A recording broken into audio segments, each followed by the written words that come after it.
Hey everybody, welcome to more Political Excess. Today let's take a look at the updated generic congressional ballot for September. So let's head over to Real Clear Politics and see where things stand in the aggregate. And this has the Democrats with a 0.1% lead. A month ago, the Republicans were up 0.1%. And if we jump over to 538, there the Democrats have a 0.9% advantage in the aggregate. So let's get back over to Real Clear Politics and look a little bit more into this. So one thing that is true, the Republicans have declined from where they were 2, 3, 4 months ago. That is true. They've gone down 1, 2, maybe 3 points.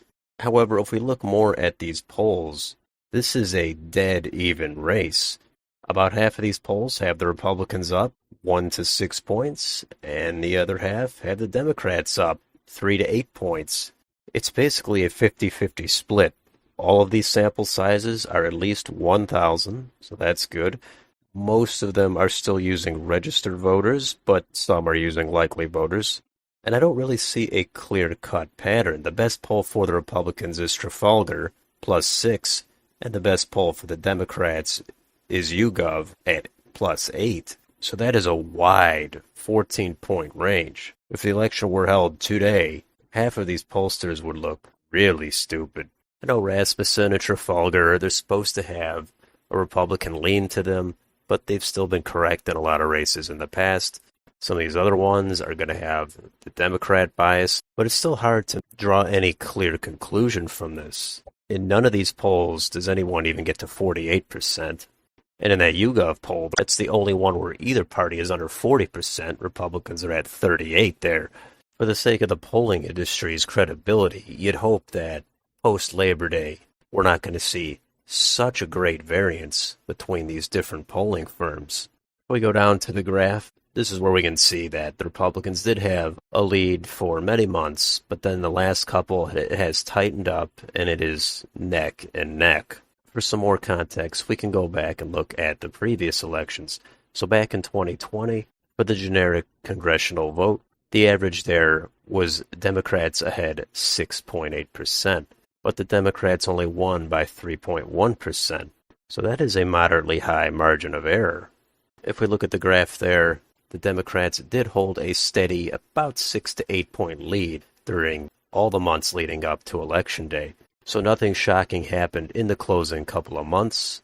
It's just that the polls were biased towards the Democrats. If we go back to the blue wave year, 2018, in the aggregate there, the Democrats were at +7.3 in the aggregate, and they actually won by 8.4%. So they were off by 1.1%. Not too terrible. There, it was a 1.1% bias in favor of the Republicans. And I just want to point out here, in these final polls for 2018, there Rasmussen had Republicans at +1. They were off by the most, and they had a major Republican bias in that poll. Other times, they get it. This time, though, I got to point that one out. That does make them look pretty bad. If we jump down to the graph there, that was another one where the Democrats held a steady lead all through the election season. There they led about 5 to 7 points. Let's go back to 2016. There, in the aggregate, Democrats were up 0.6%. Republicans actually won 1.1%. So that's about a 1.5% bias in favor of the Democrats. It's not terrible, but could be better. If we go down to the graph there, the Democrats, they were generally ahead by about 3 or 4 points, even in September and October. It wasn't until the very end, the final week in November, where it shows Republicans actually making up that ground.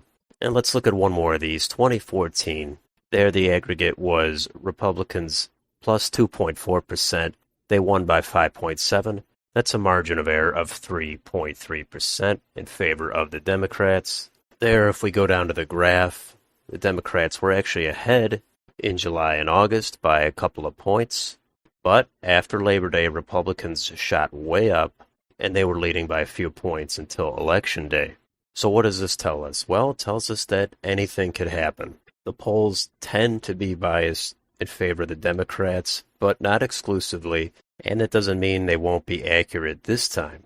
A lot of people don't really start paying attention to politics and the candidates until September or even October.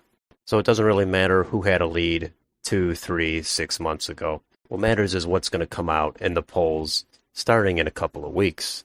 I would still think the Republicans are favored to win the House, pick up at least 10 seats, even if they have kind of a bad night. Before, it looked like they were going to pick up 20 to 30. They still might, but right now I think 10 to 20. It's more of a safe assumption until we start getting more of those polls coming out. Anyway, that's a look at the updated generic congressional ballot. Let me know down below in the comments.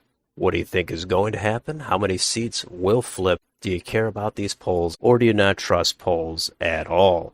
And if you enjoyed this channel, please like, share, and subscribe. Thanks for watching. I'll see you next time.